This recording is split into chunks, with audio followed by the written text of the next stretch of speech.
അർജുൻ, അഞ്ജുന്റെ വീടെത്തിട്ടാ. ഇനി പാട്ടിന് ശബ്ദം ഒന്ന് കുറച്ചാലോ, അല്ലെങ്കിൽ ഓഫ് ചെയ്താലോ? ഹേയ്, അതിന്റെ ആവശ്യമൊന്നുമില്ല. നമ്മുടെ അഞ്ജുന്റെ വീടല്ലേ. പാട്ടൊന്നും ഓഫ് ചെയ്യണ്ട. നല്ലൊരു മാസ് എൻട്രെയിൻ ആയിക്കോട്ടെ. എവിടെ എന്റെ മുത്ത്? എന്റെ അഞ്ജലി കുട്ടി എവിടെ? വേഴ്സ് അഞ്ജലി? അഞ്ജു. അതെ, ഇതൊരു കല്യാണ വീടാണ്. വല്ല ക്ലബ് ആണെന്ന് കരുതിയോ? നിങ്ങളൊക്കെ ആരാ? അഞ്ജുന്റെ ചേച്ചി മീരല്ലേ?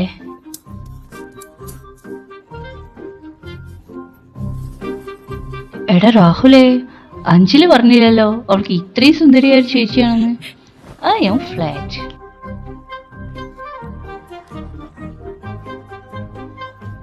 അവള് നിന്നെ നോക്കി പല്ല് കടിക്കണ്ട്. ഞാൻ അർജുൻ, അഞ്ജലിയുടെ ബെസ്റ്റ് ഫ്രണ്ട്. അവളുടെ ലൈഫിലെ ഒരേ ഒരു ഹീറോ. അല്ല, ഇപ്പൊ കല്യാണൊക്കെ അല്ലേ, ചിലപ്പോ സ്ഥാനം മാറിയിട്ടുണ്ടാവും. ഹലോ ചേച്ചി. Sorry, hello Meera. ചേച്ചിന്ന് വിളിക്കുന്നതല്ല നല്ലത്. പേര് വിളിക്കാൻ മാത്രം പഠിച്ച് നമുക്കായിട്ടില്ലല്ലോ. അഞ്ജലി അകത്തുണ്ട്, അങ്ങോട്ട് പോയിക്കോളൂ. പിന്നെ ഇവിടെ ഒരുപാട് പണിയുണ്ട്, അറിയാലോ. 6 ദിവസം കൂടിയുള്ളൂ കല്യാണത്തിന്.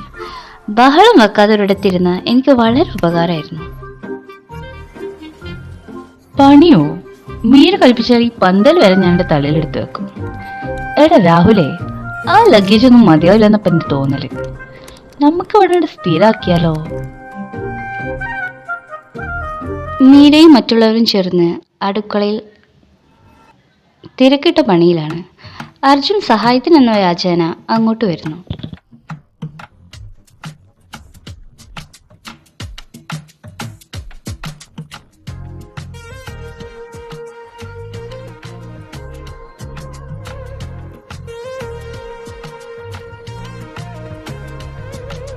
മീരെ, ഞാൻ ഒരിക്കലും സഹായിക്കണോ? ഞാൻ നല്ല ബെസ്റ്റ് ലവ് സ്റ്റോറി അറിയുന്നതാണ്. ഇവിടെ ലവ് സ്റ്റോറി വേണ്ട, ഉള്ളി അരിഞ്ഞാൽ മതി. ചെയ്യാൻ കഴിയോ?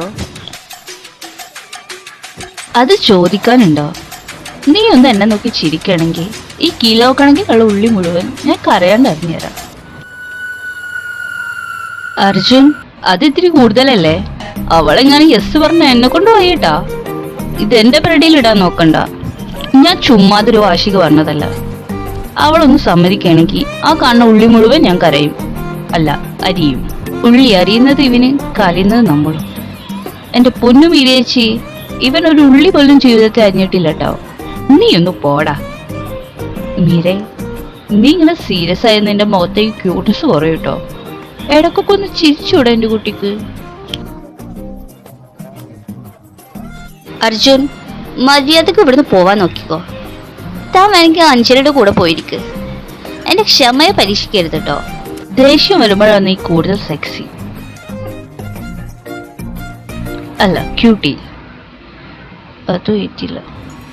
ഓക്കെ, ഞാൻ പോയി അഞ്ജലി ഒന്ന് കൺസൾട്ട് ചെയ്തിട്ട് വരാം.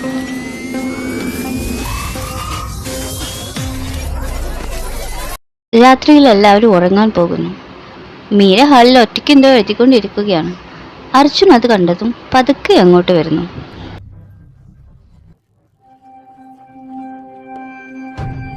ഇത്രയും പക്വത കാണിച്ച് നിനക്ക് മടക്കുന്നില്ലേ മീരെ? ഇടയ്ക്കൊക്കെ എന്നോട് തമാശെങ്കിലും പറഞ്ഞൂടെ? എല്ലാവരും നിന്നെ പോലെ പക്വതയില്ലാത്തവരായാലേ ഈ വീട് ആരാ നോക്കുന്നേ? ജീവിതം നിനക്കൊരു കളിയായിരിക്കും അർജുൻ, പക്ഷെ എനിക്ക് അങ്ങനെയല്ല.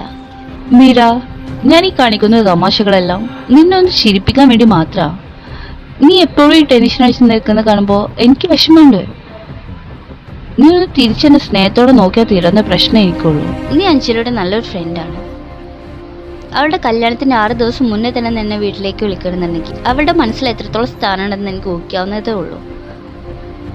ആ ഒരു ബഹുമാനം എപ്പോഴും ഞാൻ നിനക്ക് നൽകാൻ ശ്രമിക്കുന്നുണ്ട്.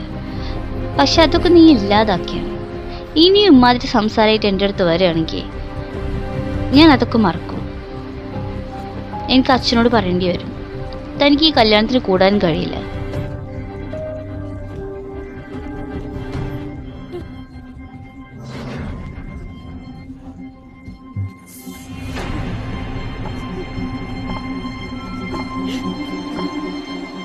അർജുൻ, എന്തു പറ്റി മുഖത്തിന് മ്ലാനത? ഒന്നുമില്ല, മീര നന്നായി ആട്ടിയിട്ട്. ഇനി ഞാൻ അവളുടെ മുഖത്ത് എങ്ങനെ നോക്കും? കുറച്ചെങ്കിലും ആത്മാഭിമാനം ഉണ്ടെങ്കിൽ അവളുടെ മുഖത്ത് നോക്കും. പക്ഷെ അവളെ കണ്ടപ്പോൾ മുതലേ എൻ്റെ അതൊക്കെ പോയി. അതുകൊണ്ട് നാളെ ഇനി അവളെ പിന്നാലെ നടക്കേണ്ടി വരും. നിന്റെ അർജുനെ, നിനക്ക് ഇതിന് വല്ല കാര്യം ഉണ്ടായിരുന്നോ? അഞ്ജലിയുടെ കല്യാണത്തിന് വരുന്നു, കൂടുന്നു, പോകുന്നു. അതിൻ്റെ ഇടയിലേക്ക് ഒരു ലവ് ട്രാക്ക് കൊണ്ടുവരേണ്ട വല്ല ആവശ്യമുണ്ടോ? അല്ല, ഞാനൊരു സംശയം ചോദിക്കട്ടെ, നീ ഇത് സീരിയസ് ആയിട്ടാണോ? സാധാരണ പെൺപിള്ളേരെ ഫ്ലേർട്ട് ചെയ്യുന്ന പോലെയല്ല ഇതെന്തോ. നീ ശരിക്കും അവളെ പ്രേമിക്കുന്നുണ്ടോ? അത് തന്നെയായിരുന്നു എന്റെയും പ്ലാൻ രാഹുൽ. കല്യാണം കഴിയുന്നവരെ ഒരു പെൺകുട്ടി ഫ്ലേർട്ട് ചെയ്യാനുണ്ടായിരുന്നെങ്കിൽ കുറച്ചും കൂടി നേരം പോകുന്നു വിചാരിച്ചു. പക്ഷെ ഇവിടെ വന്ന് മീരയെ കണ്ടത് മുതൽ ഐ ഫെൽ ഇൻ ലവ്. അവളുടെ കൂടെ ഉണ്ടാവുമ്പോൾ ഞാൻ എൻ്റെ ഒരു സന്തോഷം കണ്ടെത്തുന്നുണ്ട്. അവളുടെ ദേഷ്യം പിടിപ്പിക്കുന്നതോറും സത്യത്തിൽ ഞാൻ അവളെ കൂടുതൽ കൂടുതൽ സ്നേഹിക്കുകയാണ്. ഇപ്പം എൻ്റെ മനസ്സിൽ മുഴുവനും ഇനി കല്യാണത്തിന് 5-6 ദിവസമുള്ളൂ. അതിനിടയിൽ അവളെ കൊണ്ട് എങ്ങനെയെങ്കിലും ഇഷ്ടമെന്ന് പറയിപ്പിക്കണം. ഇല്ലെങ്കിൽ പിന്നെ ഞാൻ എന്ത് പേരും പറഞ്ഞ് അവളെ കാണാൻ ഇങ്ങോട്ട് വരും. അഞ്ചിലുണ്ടെങ്കിലും കുഴപ്പമില്ല, അവിടെ കല്യാണം കഴിഞ്ഞ് പോവില്ലേ? അതായത് ഇനി അടുക്കളയും മറ്റുള്ള ജോലികളും ചെയ്ത് അവളെ പിന്നാലെ കൂടാനാ പ്ലാൻ. ആ പെണ്ണിനാണെങ്കിൽ ഏത് നേരം ജോലിയും കാര്യങ്ങളും. എനിക്ക് വയ്യ. ഏത് നേരത്താണോ നിന്റെ കൂടെ ഇറങ്ങിത്തിരിക്കാൻ തോന്നിയത്?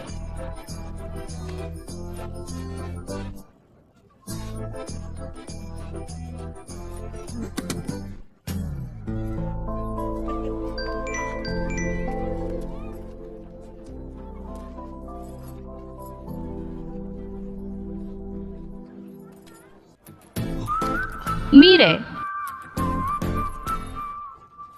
ഈ വെയിലത്ത് ഇങ്ങനെ ഓടി നടക്കല്ലേ. നിന്റെ ഈ ചന്ദ്രനടൊന്നും മങ്ങിയ പിന്നെ എനിക്ക് സമാധാനം ഉണ്ടാവില്ല. വേണമെങ്കിൽ പന്തൽ മുള ഞാൻ കൊട പിടിച്ചു തരാം.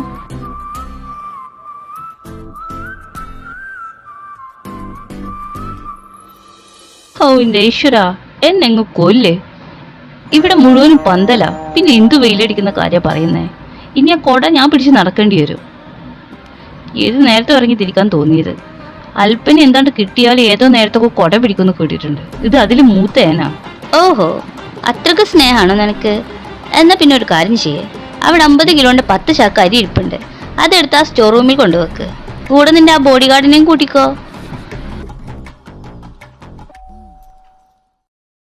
10 ചാക്കോ? അത് 50 കിലോന്റെ? ഈശ്വര, രാവിലെ തന്നെ ഓരോ പണികൾ ഏറ്റു വാങ്ങിക്കാൻ വേണ്ടി പോയിരിക്കുവാ. ഞാൻ എന്ത് തെറ്റ് ചെയ്തു? പ്രേമിക്കുന്നു അവന്, കിട്ടുന്നു അവന്, പണി മുഴുവൻ എനിക്കും. ഉമ്മറത്ത് എടുക്കുന്ന ഒരു പാൽ പാക്കറ്റ് പോലും അടുക്കളയിൽ കൊണ്ടുവെക്കാത്ത ഞാൻ അരിച്ചാക്കോ? മീര, എന്റെ ഈ കൈകൾ നിന്നെ പൊക്കിയെടുക്കാനുള്ളതാ, അല്ലാതെ.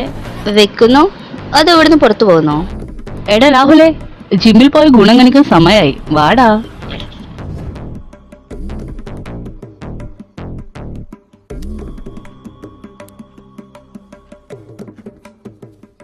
എന്റെ അർജുനെ, നാട്ടിൽ എത്ര പെൺപിള്ളേരുണ്ട്. നിനക്ക് ഇവിടെ തന്നെ വേണമെന്ന് എന്താ എത്ര നിർബന്ധം? എന്നെ കൊണ്ട് വയ്യ. ഇത് കഴിയുമ്പോ തന്നെ നടു ഒടിയും.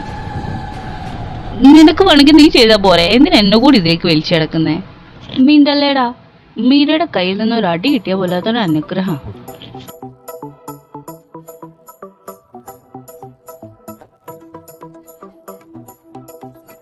അപ്പോഴേക്കും മീര അങ്ങോട്ട് വരുന്നു. മീരയെ കണ്ടതും അർജുൻ സ്റ്റേയിലെ ചാക്ക് പൊക്കുന്നു. കണ്ടോ മീരേ, നിനക്ക് വേണ്ടി ഞാൻ മൗണ്ട് എവറസ്റ്റ് വരെ ചുമക്കും. ഇതൊക്കെ എന്ത് ഈശ്വര, അടുത്തേണിയല്ലേ അവനാ ചോദിച്ചു വാങ്ങിക്കുന്നേ. എന്നെ കൊണ്ട് വയ്യ. എങ്കിലൊരു കാര്യം ചെയ്യേ, ആ ചാക്ക് വെക്കല് കഴിഞ്ഞാല് അടുക്കളയിൽ ഒരു 10 കിലോ സവാള ഇരിക്കുന്നുണ്ടാവും. അതുകൂടി ഒന്ന് അരിഞ്ഞു വെക്കണേ.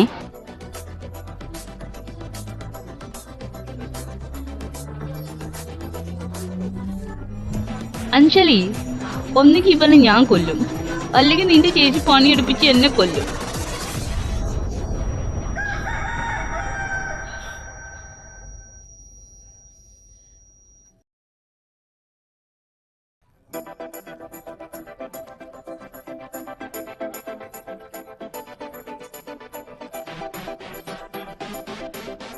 എടാ, നിന്റെ വീട്ടിൽ വല്ല സ്വിമ്മിംഗ് പൂളിന്റെ സൈഡിൽ നിന്ന് ജ്യൂസ് എടുക്കേണ്ട നമ്മളാ ഈ കരി പുറത്ത് അടുക്കളയിൽ പാത്രം കഴുകുന്നത്. എടാ രാഹുലേ, ഈ പ്രേമത്തിനൊരു പ്രത്യേക ഫീലാ. അത് നമ്മളെ കൊണ്ട് എന്ത് വേണമെങ്കിലും ചെയ്യിക്കും. അത് നിനക്ക് പറഞ്ഞാൽ മനസ്സിലാവണമെന്നില്ല. കഴിഞ്ഞില്ലേ പാത്രം കഴുകല്? അത് കഴിഞ്ഞാൽ പന്തലിന് മുകളിൽ കെട്ടിയിരിക്കുന്ന ലൈറ്റുകളുണ്ട്, അതൊന്ന് ചെക്ക് ചെയ്യണം കേട്ടോ.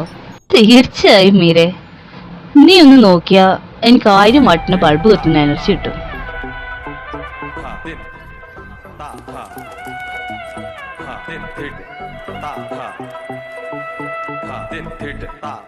എങ്കിൽ മോനൊരു കാര്യം ചെയ്യ, ആ 1000 വാട്ടിന്റെ എനർജിയില് നീ ആ പണിയൊക്കെ എടുത്തോ. എനിക്ക് തീരെ എനർജി ഇല്ല, ഞാൻ കിടന്ന് ഉറങ്ങട്ടെ. Good night. രാത്രി വീടിന്റെ ഉമ്മറത്ത് അർജുനും അഞ്ജലിയും ഇരിക്കുകയാണ്. അർജുൻ തന്റെ പഴയ തമാശകളൊന്നുമില്ലാതെ വളരെ ഗൗരവത്തിൽ അഞ്ജലിയോട് സംസാരിക്കുന്നു. അഞ്ജലി, എനിക്ക് മീരയുടെ കാര്യം ആലോചിച്ചിട്ട് എന്തോ ഒരു വിഷമം. നിന്റെ കല്യാണം കൂടി കഴിഞ്ഞാല് ഈ വീടൊരു ശൂന്യാവും. ആ പാവം നിനക്ക് നിന്റെ വീട്ടുകാർക്ക് വേണ്ടി കുറെ കഷ്ടപ്പെട്ടിട്ടുണ്ട്. ഇനി അവൾക്ക് അറിയില്ലൊന്നും വേണ്ടേ? എനിക്ക് അവളെ ഒരുപാട് ഇഷ്ടം. എനിക്കറിയാം അർജുൻ, നീ ചേച്ചിയെ ഒരുപാട് സ്നേഹിക്കുന്നുണ്ടല്ലേ. നിന്നെ പോലെ ചേച്ചിയെ സ്നേഹിക്കാൻ മറ്റാർക്കും കഴിയില്ലെന്നും അറിയാം. ചേച്ചി നിന്നെ കൊണ്ട് ഈ ജോലികളൊക്കെ എടുപ്പിക്കുമ്പോൾ എനിക്ക് നല്ല വിഷമമുണ്ട്. എന്ത് ചെയ്യാനാ, ചേച്ചി ഒരു പ്രത്യേക സ്വഭാവമായിപ്പോയി. ചേച്ചിയെ 10ാം ക്ലാസ്സിൽ പഠിക്കുമ്പോഴാണ് അച്ഛൻ ആദ്യമായിട്ട് നെഞ്ചുവേദന കണ്ടേ. പിന്നെ ചേച്ചി അച്ഛനെ ജോലിക്കൊന്നും പറഞ്ഞു വിട്ടില്ല. പഠിപ്പും നിർത്തി ഓരോ വീട്ടിൽ പണിയെടുക്കാൻ പോയി തുടങ്ങി. അങ്ങനെ എൻ്റെ പഠിപ്പും വീട്ടിലെ എല്ലാ കാര്യങ്ങളും ഒക്കെ ചേച്ചിയാണ് നടത്തിയത്. ഇപ്പം ഈ കൊച്ചു വീടുണ്ടാക്കിയത് പോലും ചേച്ചിയുടെ അധ്വാനം. ചേച്ചി പോവാത്ത ജോലികളില്ല. ഓരോ ഷോപ്പിൽ സെയിൽസ് ഗേളായിട്ടും വീട്ടിലെ ജോലി എടുത്തിട്ടും ചില്ലറ ഓരോ കാര്യങ്ങളൊക്കെ ഉണ്ടാക്കിയിട്ടും അത് വിറ്റിട്ടും പാവം കുറേ കഷ്ടപ്പെടുന്നുണ്ട്. എൻ്റെ കല്യാണം കഴിഞ്ഞ് ചേച്ചി സമ്മതിച്ച നിന്നെ ഏൽപ്പിച്ച എനിക്ക് എന്ത് സന്തോഷം ഉണ്ടാവും എന്നറിയോ?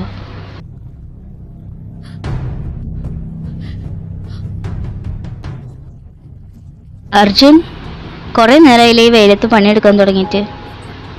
ദൈ വെള്ളം കുടിച്ചോ, എന്നിട്ട് കുറച്ചേരം വിശ്രമിച്ചു. ടാ അർജുനെ, കഷായം വല്ലതും വേണം ചോദിച്ചു നോക്കടാ, എന്നിട്ട് കുടിച്ചാ മതി. അർജുൻ, കളിയാക്കണ്ട. എനിക്ക് നിന്നോട് ചിലത് പറയാനുണ്ട്. ഞാൻ നിന്നെ കുറേ കഷ്ടപ്പെടുത്തി, കുറേ വഴക്ക് പറഞ്ഞു. I am sorry. ഏയ് കഷായല്ല, കണ്ടിട്ട് വെള്ളം തന്നെയാണ്. മീരെ, ഈ വെള്ളത്തിൽ വല്ല വിഷമുണ്ടോ? അർജുൻ, കളിയാക്കണ്ട. എനിക്ക് നിന്നോട് ചിലത് പറയാനുണ്ട്. ഞാൻ നിന്നെ കുറേ കഷ്ടപ്പെടുത്തി, കുറേ വഴക്ക് പറഞ്ഞു. I am sorry. എടാ രാഹുലേ, ഒന്ന് ഓടി വാടാ. മീര തേനോട് സോറി പറ. നീ ഞാൻ പറയുന്നൊന്ന് കേൾക്ക് അർജുൻ. എനിക്ക് നിന്റെ മനസ്സ് മനസ്സിലായി. പക്ഷെ അർജുൻ, നമ്മൾ തമ്മിൽ കുറേ വ്യത്യാസങ്ങളുണ്ട്. നിന്നേക്കാൾ 3 വയസ്സിന് മൂത്തതാ ഞാൻ. ജീവിതം ഒരുപാട് കണ്ടിട്ടുള്ളവളാ. പക്ഷെ നിനക്ക് ഒട്ടും പക്വതയില്ല. ജീവിതം ഒരു കളിയായിട്ടാണ് നീ കാണുന്നത്. നമ്മൾ രണ്ടാളെ ക്യാരക്ടർ തമ്മിൽ ഒട്ടും ശരിയാവത്തില്ല.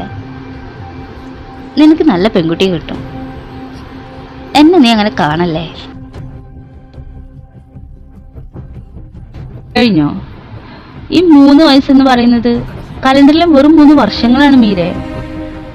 നീ മെച്യൂരിറ്റി ഉള്ളത് കൊണ്ട് തന്നെയാണ് എൻ്റെ വട്ടത്തരങ്ങളെ നിയന്ത്രിക്കാൻ നിനക്ക് പറ്റുന്നത്.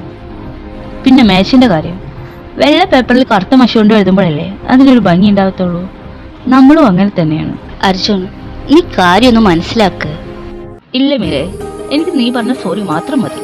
ബാക്കി നമുക്ക് കല്യാണം കഴിഞ്ഞ് സാവധാനം ചർച്ച ചെയ്യാം. പോയിട്ട് വരാം എൻ്റെ സീനിയർ സുന്ദരി.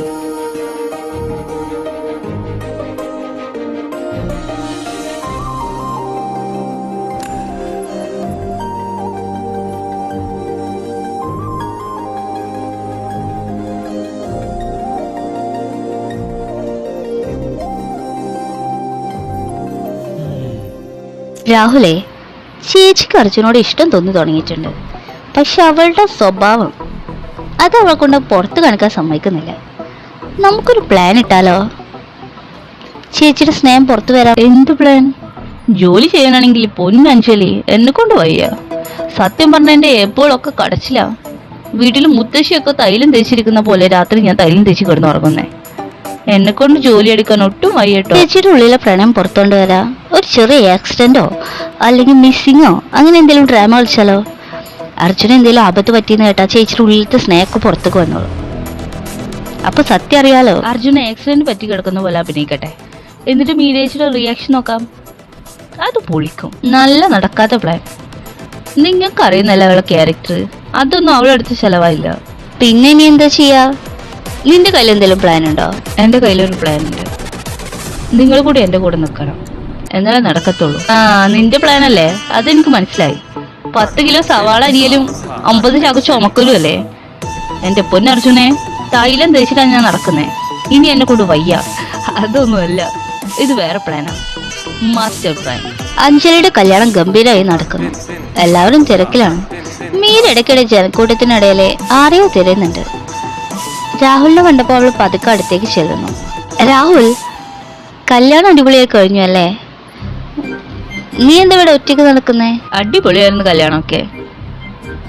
ഞാനൊന്നുമില്ല, ഞാൻ ചുമ്മാ ഇവിടെ നടന്നതാ. എന്തു പറ്റി മീരച്ചി? ആരും തിരയുന്ന പോലെ ഉണ്ടല്ലോ. ഹേയ്, ഞാൻ എൻ്റെ ഒരു കമ്മല് പോയി, അതൊന്ന് തിരഞ്ഞതാ. താനൊന്ന് ഒറ്റയ്ക്ക് നടക്കണ്ട, അർജുൻ്റെ കൂടെ നടന്നൂടെ? ഒറ്റയ്ക്ക് കണ്ടപ്പോൾ എന്തോ ബോറടിച്ചിട്ട് ഉണ്ടാവും വിചാരിച്ചു വന്നതാ. ഏയ്, ബോറടിക്കുന്നൊന്നുമില്ല. മീനച്ചിക്ക് വേറെ എന്തെങ്കിലും ചോദിക്കാനുണ്ടോ? എന്തോ പറയാനുണ്ടായിട്ട് പറയാത്ത പോലെ തോന്നി. അല്ല, നിങ്ങൾ ഇന്ന് പോകുന്നില്ലല്ലോ, നാളെയല്ലേ പോകുന്നേ? ആ ചേച്ചി, ഞാൻ നാളെ പോകുന്നേ. ആണോ? അപ്പൊ പിന്നെ അർജുൻ എപ്പോഴാ പോകുന്നേ? അല്ല, നീ മാത്രം പോകുന്ന കാര്യം പറഞ്ഞ. അർജുന ഇവിടെ ഒന്നും കാണുന്നില്ല എന്ന് ചോദിക്കാൻ. അയ്യോ, അവൻ പോയല്ലോ മീരച്ചി. ചേച്ചിയോട് പറഞ്ഞില്ലേ, കല്യാണം കഴിഞ്ഞ ഉടൻ തന്നെ അവൻ സാധനങ്ങളൊക്കെ പാക്ക് ചെയ്ത് പോയി. പോയോ? എന്നോട് പറഞ്ഞില്ല. അതേതായാലും നന്നായി. ഇവിടെ ഒരുപാട് പണിയുണ്ടായിരുന്നു. അവനെ കാണാൻ ചിലപ്പോ ഞാൻ അതൊക്കെ ചെയ്യിച്ചേനെ. അപ്പൊ ശരി രാഹുൽ, കാണാം. മീരേച്ചി ഒന്ന് അവിടെ നിന്നേ. അവന് നല്ല വിഷമായി ഇന്നലെ. ചേച്ചി പറഞ്ഞ കാര്യങ്ങളൊക്കെ വല്ലാതെ ഹേർട്ട് ചെയ്തു. ഇനി ശല്യം ചെയ്യാനുണ്ടാവില്ലെന്ന് പറഞ്ഞിട്ട് പോയത്. ഇനി എന്തായാലും അവന്റെ ശല്യം ഉണ്ടാവില്ല. ഒന്ന് കാണാൻ പോലും ഇനി പറ്റിയെന്ന് വരില്ല. അപ്പൊ ശരി ചേച്ചി. അർജുൻ പോയത് പിന്നെ മീര വളരെ വിഷമത്തിലാണ്. അവൾക്ക് എന്തൊക്കെ മിസ്സിംഗ് ഫീൽ ഉണ്ട്, പക്ഷെ പുറത്ത് കാട്ടുന്നില്ല. ഇത് മനസ്സിലാക്കിയ അഞ്ജലിയും ഭർത്താവ് വരുണും അവരുടെ ഒരു വിരുന്നിന് മീരയും കൂടെ കൂട്ടി. അവൾ ആദ്യം സമ്മതിച്ചില്ലെങ്കിലും പിന്നീട് അവരെ നിർബന്ധത്തിന് വഴങ്ങേണ്ടി വന്നു.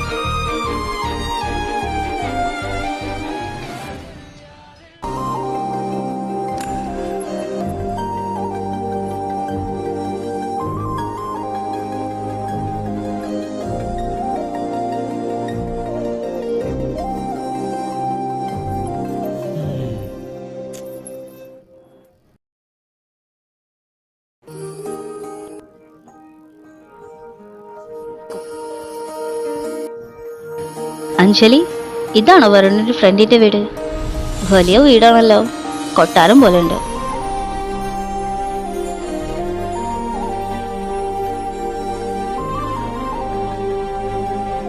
അതെ ചേച്ചി, എന്റെ ബെസ്റ്റ് ഫ്രണ്ടാ. ഞാനില്ലാതെ അവനും അവനില്ലാതെ ഞാനില്ലാതെ വേണം പറയാം. വായോ, നമുക്ക് അകത്തേക്ക് പോവാം.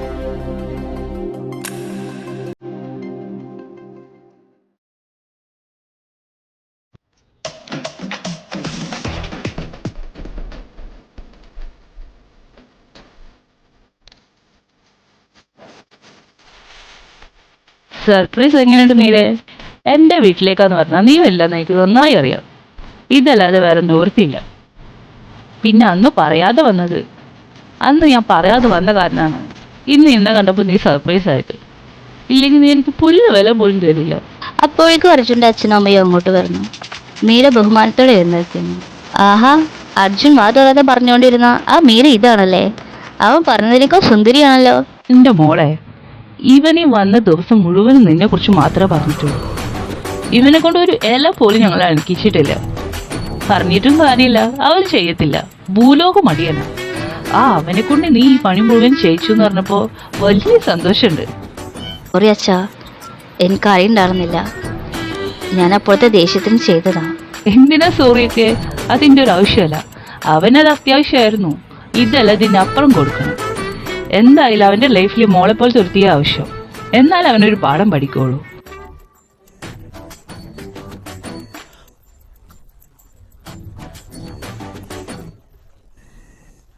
അമ്മ, അർജുൻ ഈ 7 ദിവസം കൊണ്ട് 10 കിലോ അരിശാക്ക് ചുമന്നാ കേട്ടെ. അവന്റെ ജിം ട്രെയിനർ എന്ന് അറിഞ്ഞാല് രാജിവെച്ച് പോയിട്ട് പകരം മീരേശിനെ ചേർക്കേണ്ടി വരും.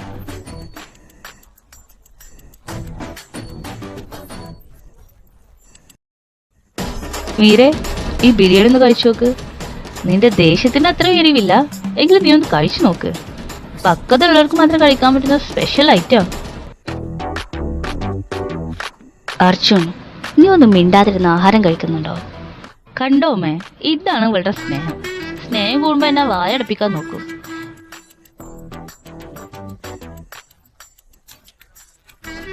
അർജുൻ, ഞാൻ എൻ്റെ വീട്ടിൽ വെച്ച് കണ്ട നീയല്ല ഇവിടെ. You are matured person. സംസാരത്തിൽ കുറച്ച് എക്സ്ട്രോവേർട്ട് ആണെന്നുള്ളൂ, പക്ഷെ നൈസ് ഗൈ. നീ നിന്റെ അച്ഛനമ്മയെ എത്ര കെയർ ചെയ്യുന്നുണ്ട്? പിന്നല്ലാതെ, ഞാൻ നിന്റെ അടുത്ത് മാത്രം ഫ്ലർട്ട് ചെയ്യുന്നത് എന്തുകൊണ്ടാണെന്നറിയോ? എനിക്ക് നിന്റെ ഗൗരവം ഒന്ന് മാറ്റണം. എന്റെ കൂടെ ഇരിക്കുമ്പോൾ നീ ഒന്ന് ശരിക്കണം. നിനക്ക് ഈ വായൊന്ന് അടച്ചു വെക്കാൻ പറ്റില്ലേ? ഇത്രയും വലിയ വീട്ടിൽ വെറുതെ ഇരുന്ന നീയാണോ ആ കല്യാണ പന്തലിൽ വെച്ചിട്ട് അത്രയും ജോലി ചെയ്തിരുന്നേ? നിന്നെ ഞാൻ സമ്മതിച്ചിരിക്കുന്നു. എടാ രാഹുലെ, കണ്ടോ, അവള് ചിരിച്ചു. മീരെ, ഈ വീട് എത്ര വലുതാണെങ്കിലും ഇതിനൊരു ഐശ്വര്യം വരണമെങ്കിൽ നിന്നെ പോലെ ഒരു സീനിയർ സുന്ദരി ഇവിടെ വേണം. കണ്ടു, എത്ര വേണമെങ്കിലും ഇന്ന് സംസാരിച്ചോ. ഇവിടെ നോമ്പ് അരിച്ചാക്ക് പൊക്കാനോ സവാള അരിയാനൊന്നും വിളിക്കില്ലല്ലോ. അതുകൊണ്ട് തന്നെ വലിയ ഭാഗ്യം. You carry on guys.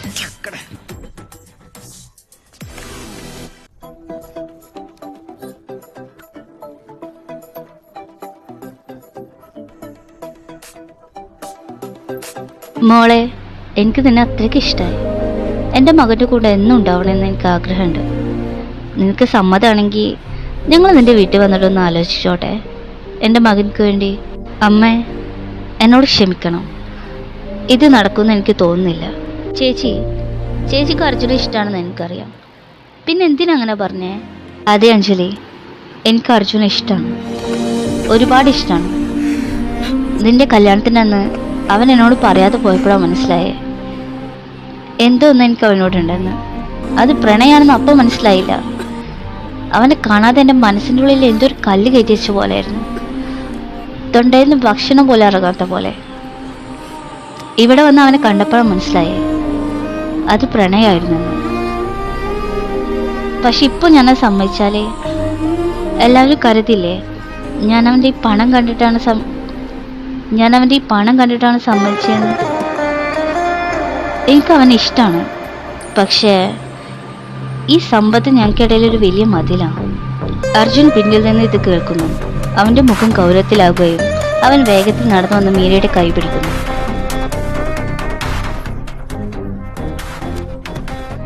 Meera, ഇറങ്ങി വാ, എന്നിട്ട് കാറിൽ കയറി. നമുക്ക് ഇപ്പൊ ഇവിടുന്ന് പോകണം. നീ എന്ത് ഭ്രാന്തായി കാണിക്കുന്നേ? എന്നെ കൈവിട്. അർജുൻ തിരിച്ചൊന്നും മിണ്ടിയില്ല. അവളെ വലിച്ച് കാറിലേക്ക് കയറ്റുന്നു. മീര നിർത്താൻ പറയുന്നുണ്ടെങ്കിലും അവൻ മിണ്ടുകയോ കാറ് നിർത്തുകയോ ചെയ്തില്ല. കാറ് നേരെ ചെന്ന് നിൽക്കുന്നത് മീരയുടെ വീടിന് മുറ്റത്താണ്. അങ്കിൾ, എനിക്ക് നിങ്ങളെ മകളെ വേണം. എനിക്കിവിടെ ഒരുപാട് ഇഷ്ടമാണ്. ഞാൻ ഇവിടെ കല്യാണം കഴിച്ചോട്ടെ. അർജുൻ, നീ എന്തൊക്കെയാ പറയുന്നേ? ഇത്രയും നല്ലൊരു മകളെ വളർത്തിയ നിങ്ങൾക്ക് തിരിച്ചു നൽകാൻ എൻ്റെ കയ്യിലൊന്നുമില്ല. ആകെ എനിക്ക് തരാൻ കഴിയുന്നത് ഇവിടെ എൻ്റെ ജീവനേക്കാൾ അധികമായി ഒന്ന് സന്തോഷത്തോടെ നോക്കാമെന്ന വാക്കാണ്. എനിക്ക് ഒരുപാട് സ്വത്തുക്കളുണ്ട്, അതൊക്കെ ഞാൻ ഇവിടെ പേരിലേക്ക് എഴുതി കൊടുക്കാം. പകരം ഇവിടെ എനിക്ക് നൽകാമോ? അയ്യോ, മറുപടി പറയാൻ വരട്ടെ. ആ സ്വത്തുക്കളൊന്നും ഇപ്പൊ അവൾക്ക് നൽകാൻ കഴിയില്ല. അത് ഞങ്ങളുടെ കുഞ്ഞുങ്ങൾക്ക് നൽകാം, അതാ നല്ലത്. അതെന്താ അങ്ങനെ? അല്ലെങ്കിലേ പക്വതയുള്ള മീരയെ അർജുൻ വിലക്കെടുത്തത് നാട്ടുകാർ പറഞ്ഞു. അത് വേണ്ട, ഇനി നമ്മുടെ പിള്ളേർക്ക് കൊടുക്കാം. എന്താ മീര, നീ ഓക്കെ അല്ലേ?